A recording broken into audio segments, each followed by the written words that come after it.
Let's answer the impossible question. How do you confront a sex addict in denial?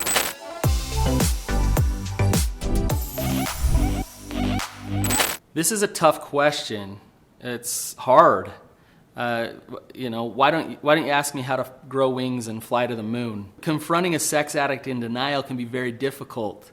They can be manipulative, they can turn the tables, they can get really mad at you for confronting them or shut down, or they get overly compliant and you just can't connect to them. It can be really difficult.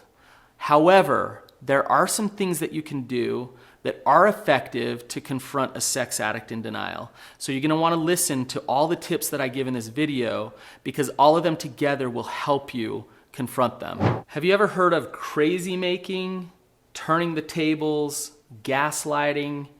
All of these terms are terms that I say every day. I'm used to these terms because I work with sex addicts, and sex addicts do these things. So let me break them down just a little bit. Turning the tables.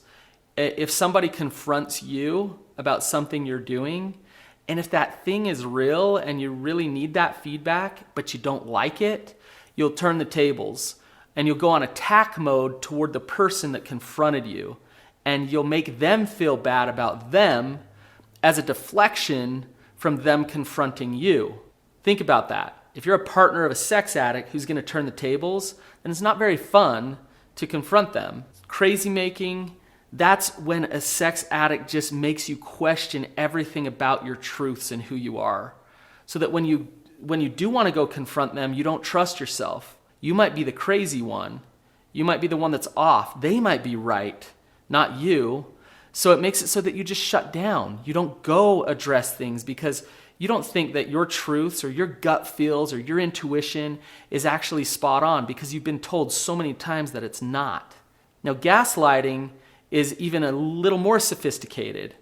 That's subtle manipulation over time to make you feel crazy, just slowly making you feel like you're not okay. And an addict will gaslight his partner so that they won't confront them. They'll allow their addiction to continue. When a gaslighted partner has been gaslighted for so long, that crazy making really starts to happen, and they avoid having boundaries in the relationship. So it can be extremely difficult to be confrontational in a good way with a sex addict. If you want to learn more about how to be effective in a relationship with a sex addict, I talk about it all the time. So you're going to want to subscribe to my channel. I'm going to break down 5 things that are important for you to understand so that you can be effective in confronting a sex addict. So the first thing is for you to stay grounded and to trust your gut. Now, I know that's easier said than done. If you've been in a relationship for a long time where you've been told that you're wrong, it's hard to trust your gut. So get healthy support that can back you up and tell you that you're okay, that what you're feeling is true, that it's okay for you to stand on that truth and to fight for that truth. The next thing is to stay grounded. Now, what I mean by that is to learn how to be mindful, stay in the present moment, and don't go into drama with your sex addict partner. They want you to go into drama. Now, what I mean by that is they want you to get in a fight.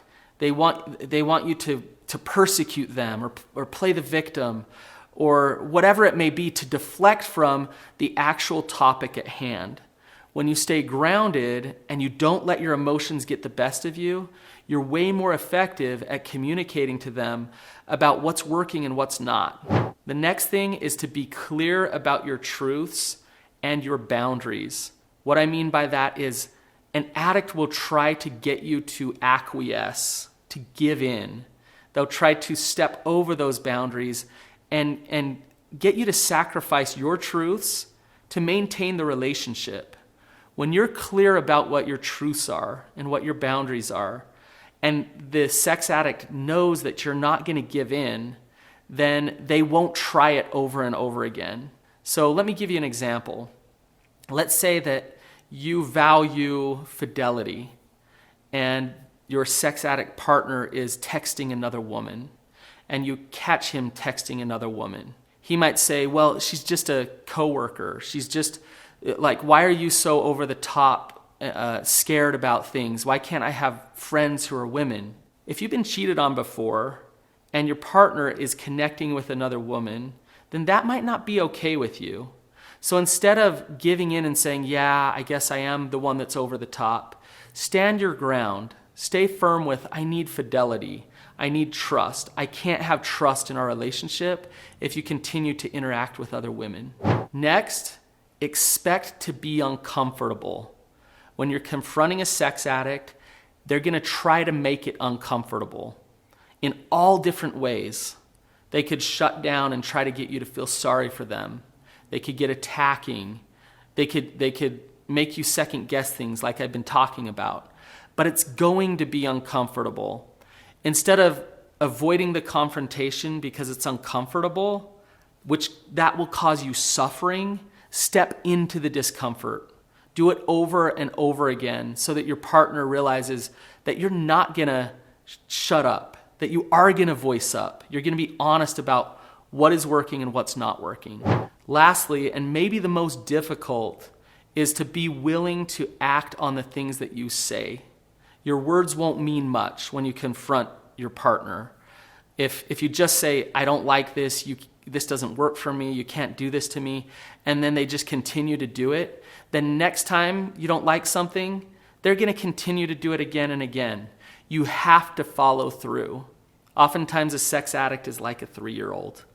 And whoever's raised 3-year-olds know that you have to follow through with your boundaries or your consequences, or they're going to continue to do the thing that they can get away with. The same thing happens with living with a sex addict. So follow through with your boundaries. It can be excruciatingly hard. It can be gut-wrenching at times, but it's good for your relationship and it's good for you because your partner will start to trust that you are serious about what you say. If you want more in-depth content that will help your relationship, then check out my relationship reset. You can find it in a link below.